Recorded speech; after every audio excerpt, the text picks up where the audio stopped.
Hey, hello, Mr. Wiedemer here. Hey, today we're going to talk about Unit 4.4.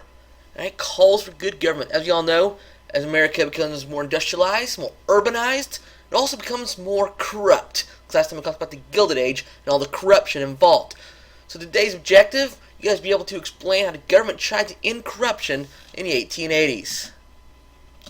Alright, first up, we'll talk about Rutherford B. Hayes. We mentioned him earlier in Unit 1 with Reconstruction, with the Compromise of 1877, which ended Reconstruction, right, gave the Democrats what they wanted, and as long as the Republican Hayes became president, and then it abruptly ended Reconstruction. So Hayes is going to become president, and named Carl Schultz from Missouri as the head of the Department of Interior. And he's going to, right away, he's going to start ending corruption. Okay, his main goal, his number one goal as president, is to end this corruption. All right, he got into being president because there's so much corruption that they had to, throw out the election and come to the compromise with the commission. And so his main goal is to shake up the country, shake up the government, and make things better. So his first act, he's going to end shaking down. It's basically forcing federal workers to make campaign contributions. You're going to shake someone down, take their money. And that's what was going on. Like, they're going to basically blackmail somebody, force somebody into giving them money. And these politicians were. And it's just, not a good deal. Not a good deal at all. Alright, also riders. These are bills that ride along with other bills. Basically, by themselves, these bills are not going to get passed. And so what do? You take that part and you attach it to a bill it's going to pass, and it will pass along with that bill and become a law. That's very shady practice. Alright, that still happens, called earmarks. We try not to do this, but it does happen, and Hayes is trying to get rid of these riders. Says we can't have this. Alright? We can have this stuff that's not going to pass and shouldn't pass, but does pass because they ride along with stuff that will pass and should pass. It doesn't work. So Hayes did cut down on corruption, and he did begin to restore the balance of power. Remember, checks and balances in the government. Alright? Not one branch of government should not have all the power, such as the executive branch president, legislative branch Congress, right? They'd be checks and balancing each other. And Congress had the upper hand for, a long time since Lincoln was assassinated. So for a long time he had the upper hand. But Hayes is going to make it back even the way it should be. Right, here comes the election of 1880. Right? The Republican Party has many different splinters, many different splinter group factions within the Republican Party. And one of the main ones are the stalwarts. Right? They're the machine politicians. They like the corruption because they get in there by corrupt means. So we don't want civil service reform. We don't want reform. We like the spoil system. Right? Remember for Andrew Jackson's spoil system, where he gives you give your friends and your buddies jobs because they ask for them. And so we need to reform that because that just leads to more corruption. And so the stalwarts are like, whoa, we like this corruption. We like this spoil system the way it is. And so Hayes, he's like, you know what, I'm done. I'm done running for president. I'm done. I've had enough. It's too much, too corrupt. I'm out of here. So, election 1880, right, stalwarts wanted Grant. But then we had another part of the Republican Party, the half-breeds, are like, no, we can't have Grant. And so they must come to a compromise. And who they get? They compromise James A. Garfield. Right, there's Garfield. And then the Democrats are going to nominate Winfield S. Hancock. So Garfield versus Hancock. And you guess it, Garfield becomes the president. Here's the election map. As you see here, what's one thing you notice? The solid South, the Democratic South, voting for Hancock. But Republican Garfield is going to win, most everything else. So the spoil system is going to remain, and there's little momentum for reform. So, what ends up happening here, right? James A. Garfield gets assassinated, right? Basically 4.5 months into his presidency. Because Garfield, he allowed anybody and everybody to come into his house and ask for a job. You know, if you thought you deserved a job in the cabinet or a government job, coming up to the White House during office hours, come talk to the president, say, hey, this is why I need a job. Well, there was this one guy who wanted to become the minister to France, the secretary to France, and he kept coming in and asking, and Garfield's like, no, man, you're not getting it. I'm not giving it to you. Sorry. So, what this guy does, he is so disgruntled, so distraught, alright, he might have been a little bit insane as well, he gets wind that the president's going to be traveling. So he's like, hey, this is perfect. I'm going to go to this train station. Right? When the president comes in, I want to shoot him. That's what he did. Boom, boom, twice in the back and the arm. Shoots the president. Alright, but the kicker here is these wounds aren't fatal.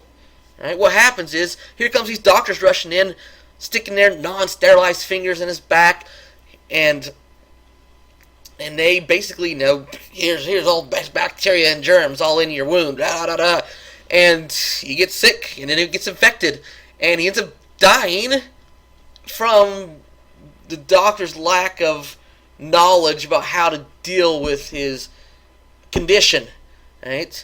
So his vice president, Arthur, he's going to become the next president. Right? So because of this, we're going to have to end the spoil system, because we can't have the spoil system anymore. I mean, this is just crazy, alright? We can't have guys coming up to the president, asking for a job, and then get mad when he doesn't get it, and then go shoot the president. Nah, ain't gonna happen. So, Congress is going to pass the Pendleton Act. Basically says, in order to get a job in government, you must pass a qualifying exam called the Civil Service Exam. Alright, this ends the spoil system. You can no longer say, hey, you, John Boy, you're going to be the next Secretary of War. Congratulations. It doesn't happen like that. Okay, you must pass a test. You have to be qualified for the position in order to get the position. So, the Pendleton Act is civil service reform. Alright, quick review. Alright, Hayes becomes president. It's a compromise of 1877. Immediately wants to reform the government in corruption. Does a pretty good job at it, but government's still very corrupt. Alright, he's going to end the shakedown in riders. Garfield won the election in 1880 and was assassinated 4 months later by a disgruntled office seeker. Alright, but that didn't kill him. The doctors actually killed Garfield. Alright, by the way, there's a video on there, Assassination of Garfield. Watch it. It's a very interesting video. Once again, it's on the YouTube channel, in the playlist. Class videos watching class. Check that video out. Civil service reform in the form of the Pendleton Act was created to end this. Alright, now come to the next election of 1884. Alright, Republicans are going to nominate Blaine, and the Democrats are going to nominate Grover Cleveland.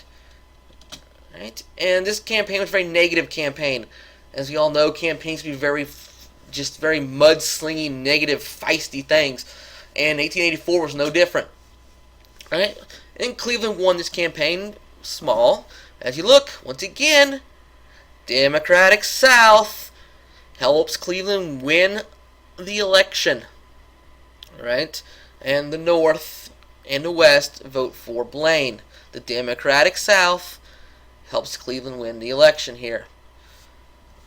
And tariffs come to the next election, and the high tariffs we talked about last time are the main issue here in this election.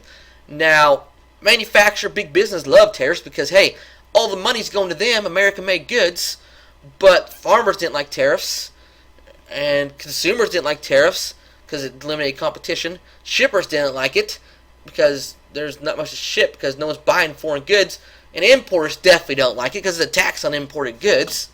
And so Cleveland, he wanted to reduce the tariff, but Congress is like, no way, protect American goods. Why protect American goods? Well, because this big business is giving me all this money, alright, to help them out. See, corruption ensues. And here's a little bit about how tariff works. So you get the same cloth, one made in Britain, one made in America, costs $4 each. But we have a 21% tariff on the product from Britain, so that costs $5. Which one are you going to buy? Exactly, the American-made good. Alright, next election of 1888, Democrats re-nominate Cleveland. And then Harrison's Republican nomination. Alright, and who wins this? Harrison wins.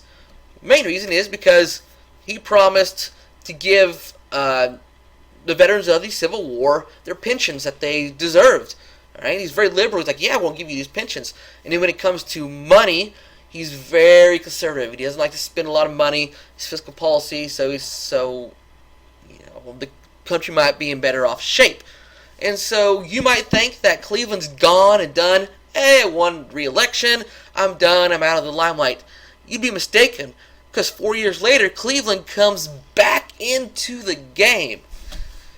Here's 1888. Once again, Democratic South, Cleveland, but it wasn't enough this time because Benjamin Harrison is going to win the election.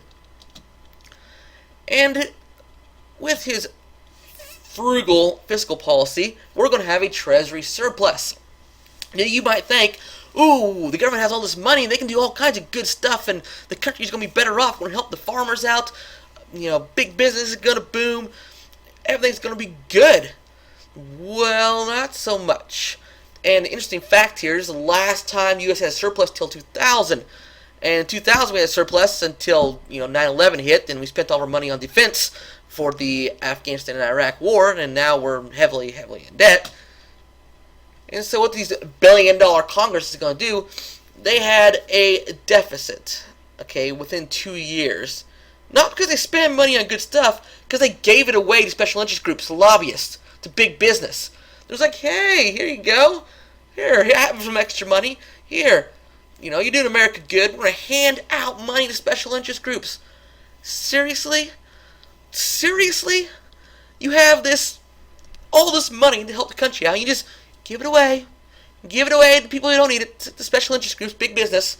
And so this is just corruption at the highest level. Billion-dollar Congress throwing it down the hole. Oh, brother. Alright, so we need some help domestically. So what we're going to do, we're going to create a dual bill here. We're going to create a tariff and a silver purchase act. So the tariff is going to be the highest tariff in country's history. Yeah, the main issue was tariffs. Yeah, let's just up the tariff to bring manufacturing back to America. Even more people buy American goods. Enough with imports. So we're going to tax them so heavily. Right? Nearly every foreign product is just crazily taxed. Basically no competition going on. And then, as we learn about later on, that the farmers, they're in bad shape here. Alright, the miners in the West aren't doing good. Silver is, not good right now because there's so much silver being produced that it drives the price down. And so farmers are being faced with deflation because of overproduction. So miners are overproduced, farmers are overproduced. And so what are we going to do? The Congress gets the Sherman Silver Purchase Act, so they're going to purchase more silver than anybody else in the whole world besides Britain. And they're going to help out the farmers here. Alright, because they're going to purchase the silver. It's going to cause inflation, so the farmers actually have more money to help pay off their debt stuff. But it didn't end up not working because people used this to buy gold coins, and then the gold ran out, and it was just all a big mess. Alright, several issues are going to hurt the Republicans in 92. Alright, all these high tariffs, little competitions, English-only schools. Alright, as you all know, education was essential to driving democracy, but they only wanted attendance in English only. You have to speak English here. And the prohibition was the grassroots level. Prohibition, we'll get to that later on, it was prohibition of alcohol. Alright, this means to Democrat Grover Cleveland becomes the only president in history 2 non-consecutive terms. I told you, he comes back, he becomes president again, and he becomes 2 non-consecutive terms. Alright, quick review here. We only have like 30 seconds left. Alright, Hayes became president, compromise 1877, tries to end corruption, helps out a little bit in shakedowns of writers. Garfield, elected in 1880, assassinated 4 months by a disgruntled office seeker. He dies thanks to his doctors. Civil service reform and active the Pendleton Act. Grover Cleveland won in 84-92, first 2 non-consecutive